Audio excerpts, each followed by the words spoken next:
Hello, this is our project on Westward expansion in the Civil War by Zach, Owen, and Avi Mantra. Let's start this story with the idea of manifest destiny.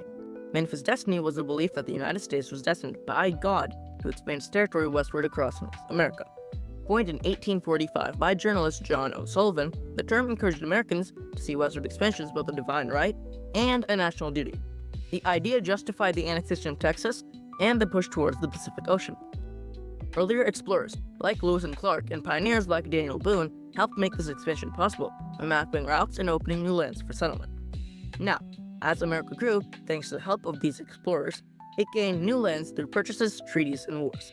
The Louisiana Purchase of 1803 nearly doubled the nation's size, while later acquisitions such as Texas, Oregon, and California brought the U.S. closer to fulfilling its manifest destiny.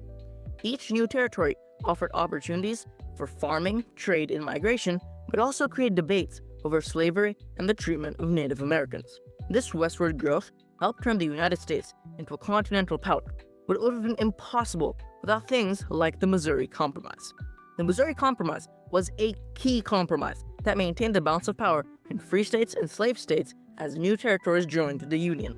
It admitted Missouri as a slave state and Maine as a free state, keeping an even split in Congress. The compromise also set the 3630 line, banning slavery north of that boundary in the Louisiana Territory. Although it temporarily put political and sectional tensions to sleep, it created a lot of sectionalism. Sectionalism happened due to conflicting economic, social, and political interests between the North, South, and West. The North was industrial, the South was mostly dependent on slave labor, and the West was focused on expansion and cheap land. Each area had its own distinctive identity, and they all mostly disagreed upon political ideas. The most significant and apparent lineage of the areas was slavery. There was lots of conflict between the North, South, and one of the most impactful events that increased sectional tensions was the Kansas-Nebraska Act. The Kansas-Nebraska Act introduced popular sovereignty, allowing the residents of the territories to decide whether to allow slavery, decided by the people living there. Both pro- and anti-slavery supporters rushed to Kansas to influence the vote, leading to violence and armed conflict between the factions in a period that became known as Bleeding Kansas.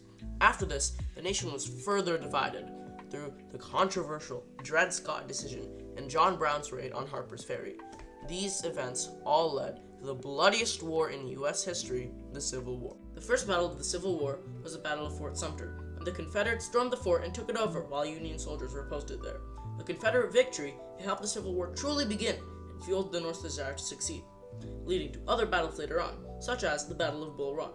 The Union gradually made their way into the South and won the South's surrender at the Battle of Appomattox Courthouse. The war was won, but Reconstruction still had to be done.